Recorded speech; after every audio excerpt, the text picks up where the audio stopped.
こんにちは。日本語講師のゆりです。マサです。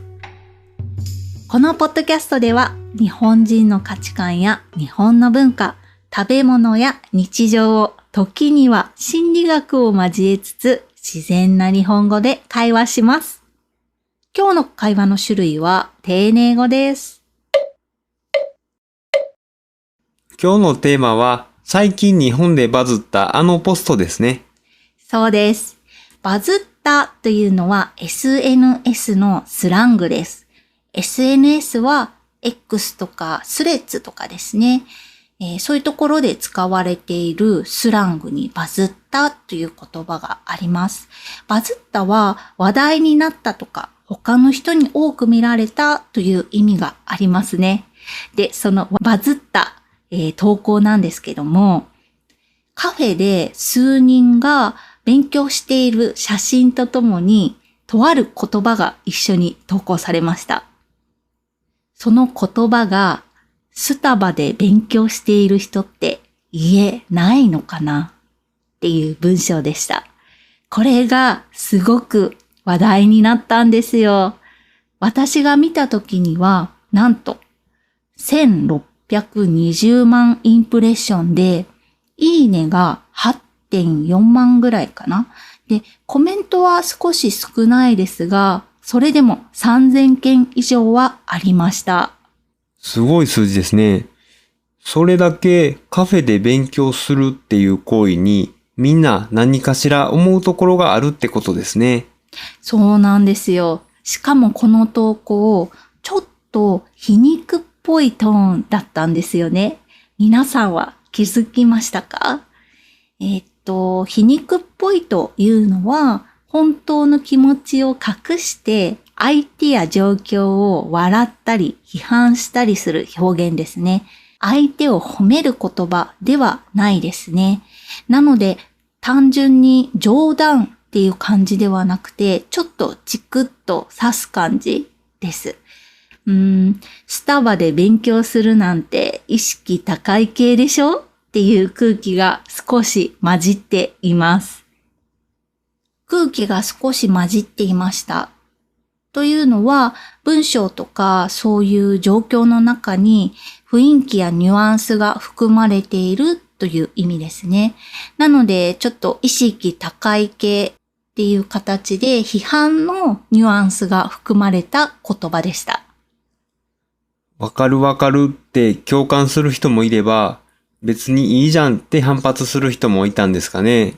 そうですね。反発するは相手の意見に対して違うっていうことですね。実はこれなんで取り上げたかっていうと、私も学生の頃よくカフェで勉強してたんですよ。スタバではないんですけど、お店に通ってて、で、すごく静かで落ち着く空間だったんですよ。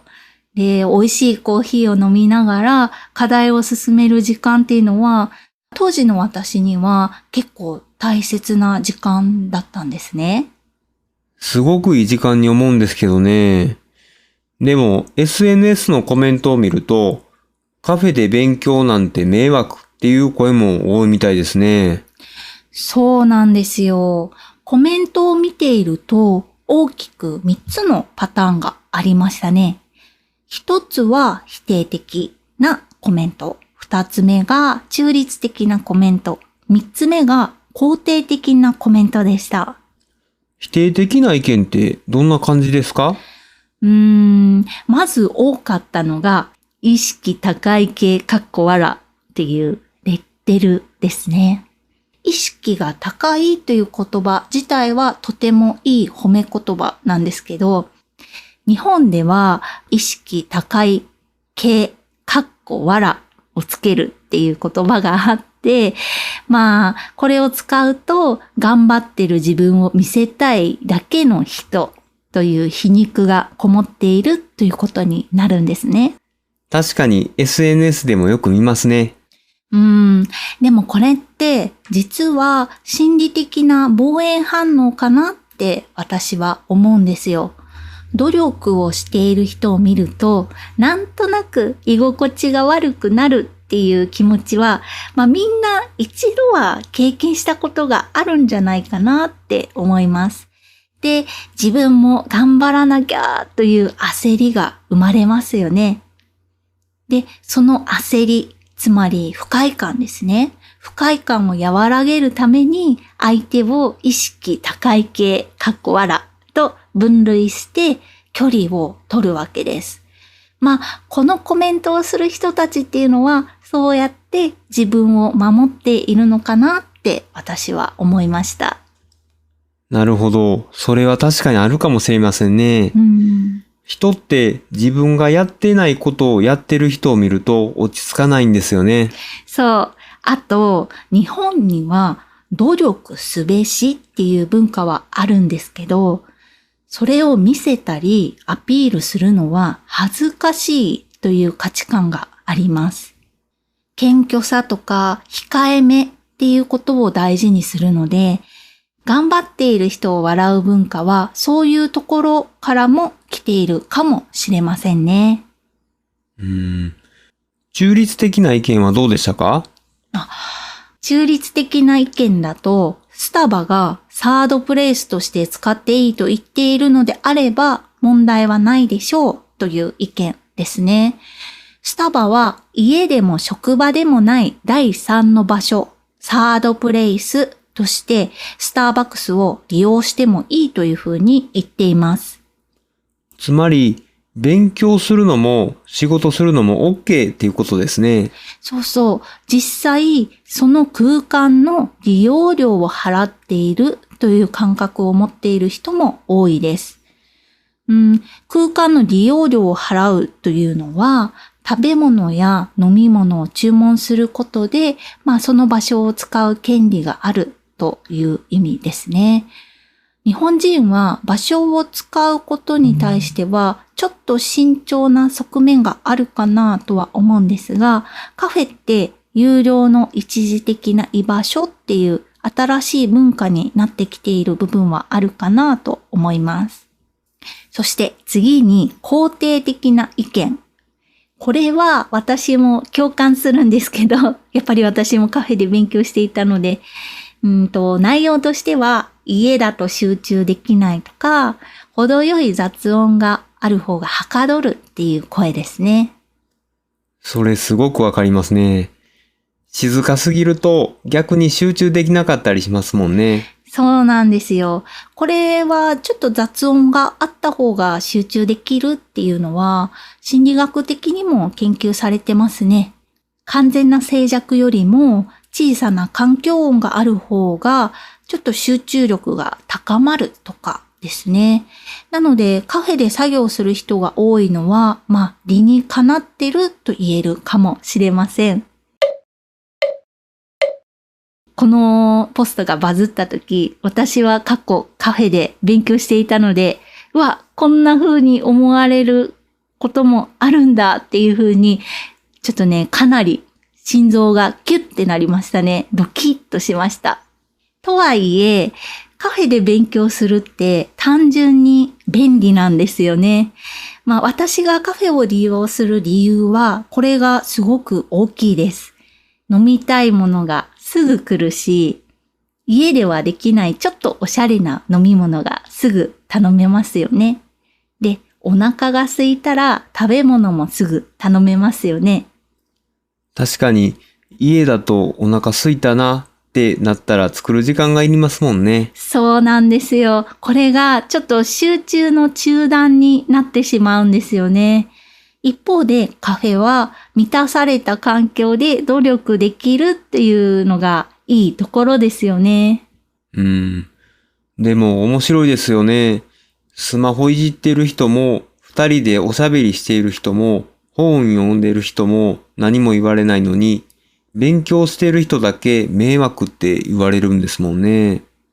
そうですよね。コメントを見ると、1時間とか席に制限時間をつけた方がいいとか、コーヒー一杯で長時間占有しているみたいな感じのコメントが多くありました。ちなみに皆さんは今のコメントを聞いて何か思いましたか？これを言う人たちの言葉の背景には何があると思いますか？こういうコメントを少し心理学的に推察、考えてみますね。この発言の背景には、勉強がイコール長時間するもの。つまり、カフェで勉強している人は、イコール長時間居座る人というスキーマがあることが伺えますよね。ごめんなさい。スキーマって何ですか？そうでした。スキーマ。スキーマっていうのは、人がある物事に対して持っている、これはこういうものだというイメージみたいなものです。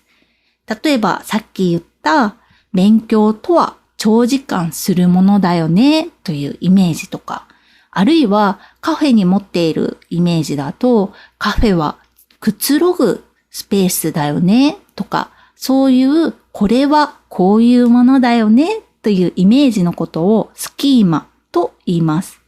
で、このスキーマは人がそれぞれ持っていますね。で、勉強に関するさっき言ったような勉強はイコール長時間するものとか、カフェで勉強している人は長時間居座る人というスキーマのせいで、勉強している姿を見ると、その人がもう何時間もそこにいるように感じてしまうんだろうなと思います。本当はその隣にいる二人で喋ってる人の方が長くカフェにいるかもしれないですもんね。そう。真実はわからないですよね。本当にその通りだと思います。あともう一つ、カフェで勉強したところで身につかないとか、勉強は家でするものとか、スタバで勉強している自分が好きなだけというコメントもありました。皆さんはこのコメントを聞いてどう思いますか？さっきと同じように、このコメントの背景、この発言の背景にはどういう心が隠れているでしょうね。私が考えると、この発言の背景には、勉強はイコール真面目な場所でするものとか、勉強はイコールおしゃれさ、楽しさとは真逆、反対にあるものとか、勉強はイコール苦しいものという、これまたスキーマがあるんじゃないかなって思います。勉強に対するこういうネガティブなイメージっていうのは、多くの日本人の中で共通の認識として当たり前のように共有されていますね。私は結構勉強を楽しいものだと思っているので、このイメージはちょっと悲しいところもあるんですけど、なので他人が楽しそうに勉強をしていると、自分が避けてきたことを軽々とやっているように見えて、心理的にざわざわしてしまう。ざわつくんじゃないかなと思うんですよ。確かに、読書は OK で、勉強は NG っていうのも不思議ですよね。そうですね。それも勉強イコール評価される行為という無意識の構図があるんじゃないかなと思います。無意識というのは意識していない部分でということですね。子供の頃から勉強する人は褒められ、しない人は叱られるという体験をしてきた人は多いんじゃないかなと思います。誰かが勉強していると自分が評価される側になった気分にどうしてもなっちゃうんじゃないかなと思うんですよね。誰かが勉強してるのを見ると自分が評価される側になった気分になるってどういうことですか？